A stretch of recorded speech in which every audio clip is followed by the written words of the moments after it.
Hey guys, Charlie from guitarskills.com, back again with another lesson, and today I thought I'd whip out a slow blues in the key of F and just whip out a couple of licks without thinking about stuff too much, and also really focusing on using less notes.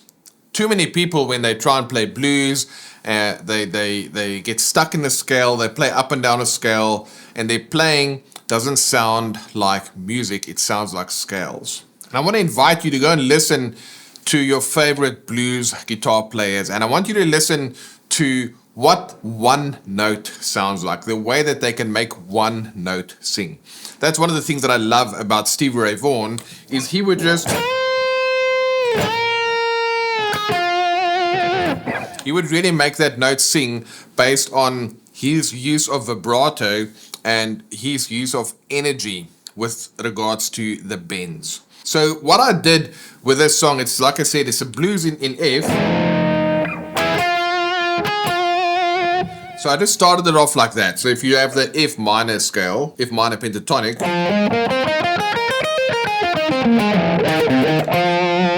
all right, we all know that scale. Most people would go for it over here. And that's totally cool as well. But I just started playing in F and I targeted the root note. That's very important.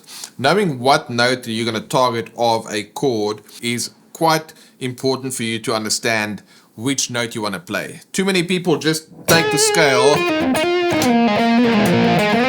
and they just kind of blindly play notes. And in some cases that can work, but if you are the kind of player that sometimes wish your playing could sound a little bit more, that it fits like perfectly over the chords, well, the solution to that is understanding chord tones. Now, when you look at the chord of F, in this case maybe F7, you've got 4 notes: F, A, C, and E flat.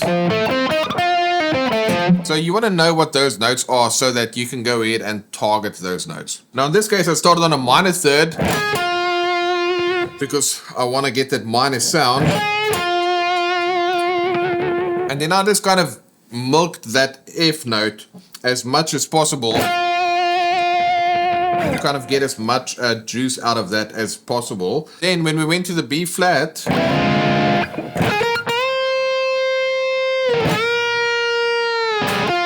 kind of steal something from Stevie Ray Vaughan there. So it's a B flat note that bends up into the C.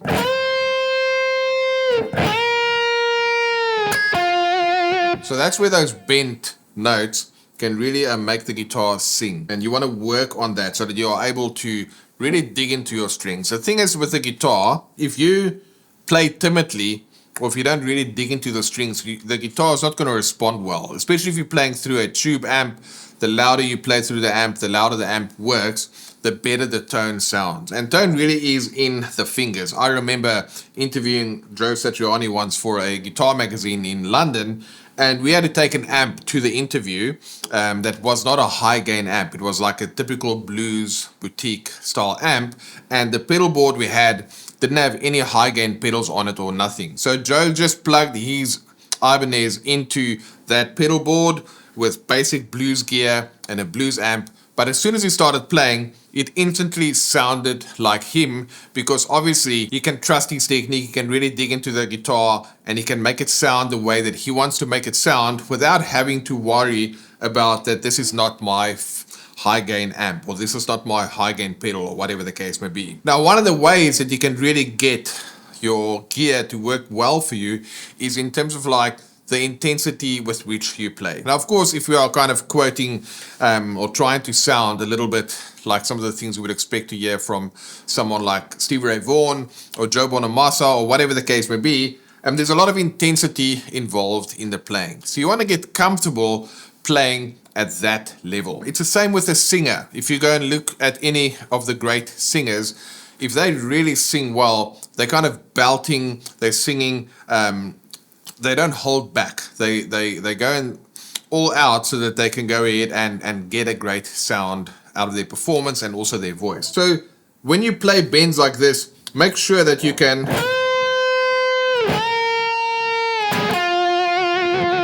And and then really bring in that vibrato that's going to make your notes ring out and make it sing. That's the thing that people will respond to that quality in your playing. They don't really care about whether you play, a Phrygian dominant sweep picked lick or whatever. Nobody knows about what those things are, and most guitarists don't either. So that's not important. It's not about what you play, but it's about how you play it. So the way I started this solo, it was really a lot of space, and then obviously once we go back to that F,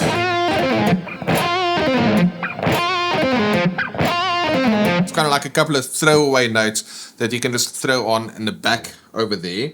And simply what's going on there is I'm not trying to teach you lick for lick. Instead, I want to teach you some thinking behind how you can play. And then you can see how when you embody that kind of a thinking with regards to playing, you kind of see what comes out on the other side. So all that is, it's the F minor pentatonic scale. But I've got a little bit of a rake, and then I'm picking my E flat,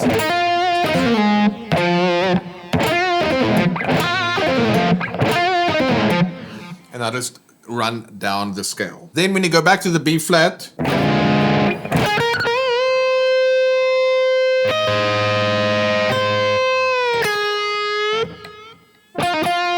you want to sometimes see when you bend a note how long you can get that note to ring out and make it sing without having to repick it or without having to add excessive vibrato.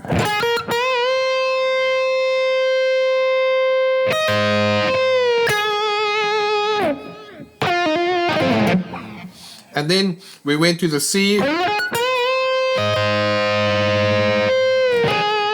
The same licks over there. Everything was pretty much around the same area that I played. I'll do another take for you in a second, but then I ended it with a turnaround.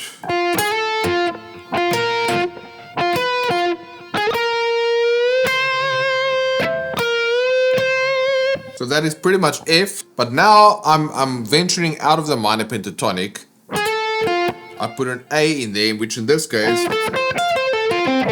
is from my F arpeggio,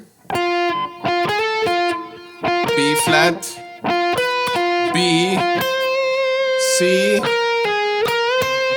and then I bend from the B flat into the C again. So that's all played over the turnaround. So now that I've kind of given you an idea around focusing on the chord tones, the root notes, and looking at what I can play, I'm going to play over this track one more time and just see how I'm using some of these ideas as it relates to the way that I bend the strings, the way that I use hammer-ons, slides, rakes, and all this kind of different techniques that we've spoken about in this video as well as the previous video to add some quality and energy and excitement to your playing. So we'll go ahead and do another jam over that same track, and now that you've seen what I've done before, I'm going to go ahead and just show this to you one more time.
Alright, so there you can see a couple of these ideas that I've mentioned in today's video and also the previous video in just adding some attitude and swagger and energy to your licks and your playing. You don't actually have to learn any new scales, any new notes.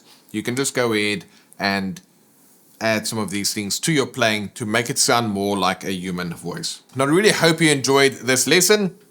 We're going to be coming back again with weekly lessons right here on the channel. we're going to help you to play more melodically. I'm going to help you to play licks and lead that fit perfectly over the chords you play over. Whether you play a slow blues like we've just done now, whether you want to play like David Gilmour from Pink Floyd over those more diatonic style chord progressions, whatever style of melodic playing you want to do, I'm going to help you to do that and actually take scales and things that you already know, but let's learn how to apply it in a different way, thinking about things in a different way, so that your playing can sound less like scales and more like the human voice. Now, in order for me to help you, I've put a link in the description, which will take you to a short little questionnaire.